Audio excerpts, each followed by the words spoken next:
यदि हम जिम्मेदार हैं तो भविष्य आने वाली पीढ़ियों के लिए अच्छा होगा। भारतीय नागरिक सुरक्षा संहिता BNSS 2023 अध्याय 14 पूछताछ और परीक्षण में आपराधिक न्यायालयों का क्षेत्राधिकार धारा 199 से 212। भारतीय नागरिक सुरक्षा संहिता BNSS 2023 का अध्याय 14 पूछताछ और परीक्षणों से संबंधित भारत में आपराधिक अदालतों को नियंत्रित करने वाले क्षेत्राधिकार ढांचे की रूपरेखा तैयार करता है। धारा 199 से 212 विस्तृत दिशानिर्देश प्रदान करती है, जिस पर अदालतों को एक संरचित और कुशल न्यायिक प्रक्रिया सुनिश्चित करते हुए विभिन्न अपराधों को संभालने का अधिकार है। यह अध्याय न्याय के व्यवस्थित प्रशासन को बनाए रखने और यह सुनिश्चित करने के लिए आवश्यक है कि मामलों की सुनवाई उचित अदालतों द्वारा की जाए। धारा 199 पूछताछ और परीक्षण का सामान्य स्थान। धारा 199 में कहा गया है कि प्रत्येक अपराध की जांच और मुकदमा उस अदालत द्वारा किया जाएगा जिसके स्थानीय क्षेत्राधिकार के भीतर यह किया गया था। प्रमुख बिंदु। स्थानीय क्षेत्राधिकार क्षेत्रीय क्षेत्राधिकार के सिद्धांत पर जोर देता है, जहां अपराधों को स्थानीय अदालतों द्वारा नियंत्रित किया जाता है। सुविधा गवाहों और इसमें शामिल पक्षों के लिए सुविधा सुनिश्चित करता है, साक्ष्य और गवाही के संग्रह की सुविधा प्रदान करता है। यह प्रावधान न्याय के व्यवस्थित और कुशल प्रशासन के लिए मौलिक है। धारा 200 पूछताछ या परीक्षण का स्थान। धारा 200 उन मामलों को संबोधित करती है जहां यह अनिश्चित है कि किस क्षेत्राधिकार के भीतर अपराध किया गया था। यह किसी भी स्थानीय क्षेत्र में मुकदमा चलाने की अनुमति देता है जहां अपराध का कोई भी हिस्सा हुआ हो। प्रमुख बिंदु। अनेक क्षेत्राधिकार अनेक न्याय क्षेत्रों में फैले अपराधों को समायोजित करता है। लचीलापन पूछताछ या परीक्षण का स्थान निर्धारित करने में लचीलापन प्रदान करता है। यह सुनिश्चित करता है कि क्षेत्राधिकार संबंधी अस्पष्टताएं अपराधों के अभियोजन में बाधा न बने। धारा 201 अपराध विचारणीय जहां कार्य किया जाता है या परिणाम उत्पन्न होता है। यह धारा निर्दिष्ट करती है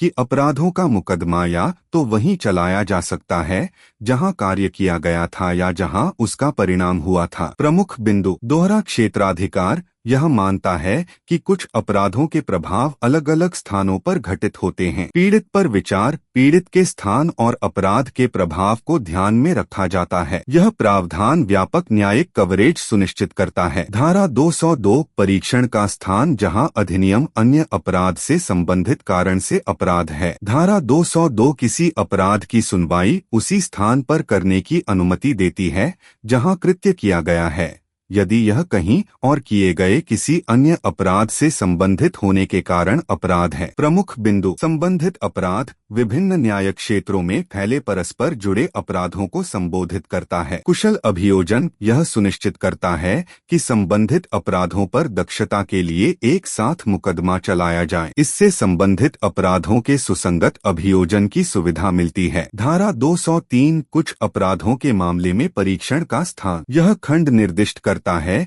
कि कुछ अपराधों का मुकदमा क्षेत्राधिकार के सामान्य नियमों को दरकिनार करते हुए कानून द्वारा निर्दिष्ट विशिष्ट स्थानों पर किया जा सकता है। प्रमुख बिंदु। विशेष क्षेत्राधिकार विशेष न्यायिक विचार की आवश्यकता वाले अपराधों पर लागू होता है। विधायी पदनाम परीक्षण स्थलों को नामित करने में विधायी लचीलेपन की अनुमति देता है। यह सुनिश्चित करता है कि विशिष्ट अपराधों पर उचित न्यायिक ध्यान दिया जाए। धारा 204 पत्रों आदि द्वारा किए गए अपराध। धारा 204 पत्रों इलेक्ट्रॉनिक संचार या एक स्थान से दूसरे स्थान पर भेजे गए अन्य माध्यमों से किए गए अपराधों को संबोधित करती है। यह परीक्षण को उस स्थान पर आयोजित करने की अनुमति देता है जहां संचार भेजा गया था या प्राप्त किया गया था। प्रमुख बिंदु। इलेक्ट्रॉनिक अपराध आधुनिक संचार विधियों को अपनाता है। दोहरा स्थान परीक्षण स्थल चुनने में लचीलापन प्रदान करता है। यह प्रावधान साइबर अपराध और संचार संबंधी अपराधों से निपटने के लिए महत्वपूर्ण है। धारा 205 यात्रा या यात्रा के दौरान किया गया अपराध। यह धारा यात्रा या यात्रा के दौरान किए गए अपराधों से संबंधित है,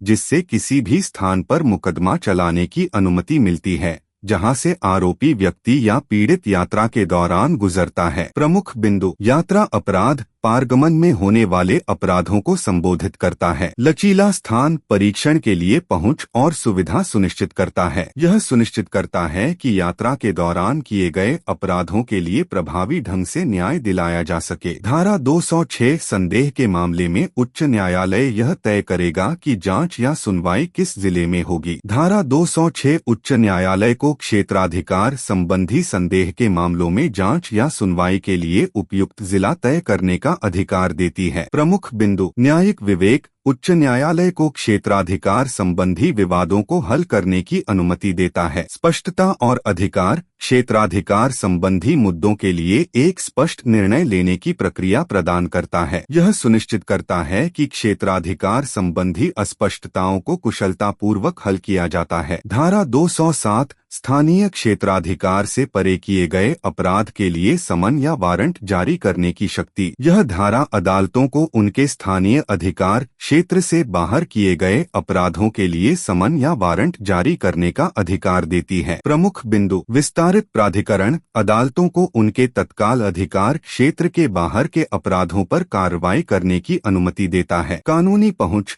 यह सुनिश्चित करता है कि अपराधियों को बिना किसी परवाह के न्याय के कटघरे में लाया जा सके। स्थान का यह प्रावधान क्षेत्रीय अपराधों पर मुकदमा चलाने की क्षमता को बढ़ाता है। धारा 208 भारत के बाहर किए गए अपराधों से संबंधित साक्ष्य की प्राप्ति: धारा 208 भारत के बाहर किए गए अपराधों के लिए भारतीय अदालतों में साक्ष्य स्वीकार करने की अनुमति देती है, बशर्ते ऐसे साक्ष्य विचाराधीन मामले के लिए प्रासंगिक हों। प्रमुख बिंदु: अंतर्राष्ट्रीय क्षेत्राधिकार विदेशी क्षेत्राधिकारों से साक्ष्य को समाहित करता है। प्रासंगिकता: यह सुनिश्चित करता है कि केवल प्रासंगिक साक्ष्य पर ही विचार किया जाए। अंतर्राष्ट्रीय अपराधों से निपटने और व्यापक न्याय सुनिश्चित करने के लिए यह आवश्यक है। धारा 209 जब अपराधी अज्ञात हो तो प्रक्रिया: यह अनुभाग अपराधी की पहचान अज्ञात होने पर अपनाई जाने वाली प्रक्रिया की रूपरेखा बताता है। यह अपराधी की पहचान उजागर करने के लिए पूछताछ और आदेश जारी करने की अनुमति देता है। प्रमुख बिंदु: अज्ञात अपराधी उन स्थितियों को संबोधित करता है जहां अपराधी का तुरंत पता नहीं चलता है। जांच संबंधी उपाय पहचान की सुविधा के लिए अदालतों को सशक्त बनाता है। यह सुनिश्चित करता है कि प्रारंभिक विवरण अस्पष्ट होने पर भी न्याय का प्रयास किया जाता है। धारा 210 मामलों का स्थानांतरण: धारा 210 सुविधा निष्पक्ष सुनवाई या अन्य पर्याप्त आधारों जैसे कारणों से मामलों को एक अदालत से दूसरे अदालत में स्थानांतरित करने की अनुमति देती है। प्रमुख बिंदु: केस स्थानांतरण मामलों को उचित स्थानों पर स्थानांतरित करने की सुविधा प्रदान करता है। निष्पक्ष सुनवाई: यह सुनिश्चित करता है कि मामलों की सुनवाई सबसे उपयुक्त और न्यायपूर्ण वातावरण में की जाए। यह प्रावधान न्यायिक प्रक्रिया के लचीलेपन और निष्पक्षता को बढ़ाता है। धारा 211 प्रक्रिया जब अपराधी भारत से बाहर हो: यह अनुभाग उन मामलों से निपटने की प्रक्रिया का विवरण देता है जहां अपराधी भारत से बाहर है, जिसमें प्रत्यर्पण के कदम और विदेशी अधिकारियों के साथ सहयोग शामिल है। प्रमुख बिंदु: प्रत्यर्पण अपराधियों को न्याय के कटघरे में लाने के लिए अंतर्राष्ट्रीय सहयोग को संबोधित करता है। कानूनी ढांचा विदेश में अपराधियों से निपटने के लिए एक संरचित दृष्टिकोण प्रदान करता है। यह अंतर्राष्ट्रीय अपराधों पर मुकदमा चलाने और अपराधियों को जवाबदेह ठहराए जाने को सुनिश्चित करने के लिए महत्वपूर्ण है। धारा 212 भारत के बाहर से साक्ष्य की प्राप्ति और प्रक्रियाओं का निष्पादन: धारा 212 भारत के बाहर से साक्ष्य प्राप्त करने और कानूनी प्रक्रियाओं के निष्पादन की सुविधा प्रदान करती है, जिससे यह सुनिश्चित होता है कि सीमा पार कानूनी सहयोग प्रभावी है। प्रमुख बिंदु: अंतर्राष्ट्रीय साक्ष्य भारतीय अदालतों में विदेशी साक्ष्य के उपयोग की अनुमति देता है। प्रक्रिया निष्पादन: यह सुनिश्चित करता है कि कानूनी प्रक्रियाओं को अंतर्राष्ट्रीय स्तर पर क्रियान्वित किया जा सके। यह प्रावधान व्यापक अंतर्राष्ट्रीय कानूनी सहयोग का समर्थन करता है। सारांश: BNSS 2023 का अध्याय 14 पूछताछ और परीक्षणों से संबंधित भारत में आपराधिक अदालतों के लिए एक स्पष्ट और विस्तृत क्षेत्राधिकार ढांचा स्थापित करता है। धारा 199 से 212 के माध्यम से यह विभिन्न परिदृश्यों को संबोधित करता है, जिसमें क्षेत्रीय क्षेत्राधिकार, कई क्षेत्रों में फैले अपराध, अंतर्राष्ट्रीय अपराध और यात्रा के दौरान किए गए अपराध शामिल हैं। क्षेत्राधिकार पर स्पष्ट दिशानिर्देश प्रदान करके यह अध्याय सुनिश्चित करता है कि आपराधिक मामलों की सुनवाई उचित अदालतों में की जाए, जिससे न्याय के कुशल और निष्पक्ष प्रशासन की सुविधा मिल सके। यह जटिल न्यायिक मुद्दों को संभालने के लिए न्यायिक प्रणाली की क्षमता को बढ़ाता है। यह सुनिश्चित करता है कि अपराधियों को न्याय के कटघरे में लाया जाए और पीड़ितों को उचित उपचार मिले। सूचित रहें, आराम से जियो।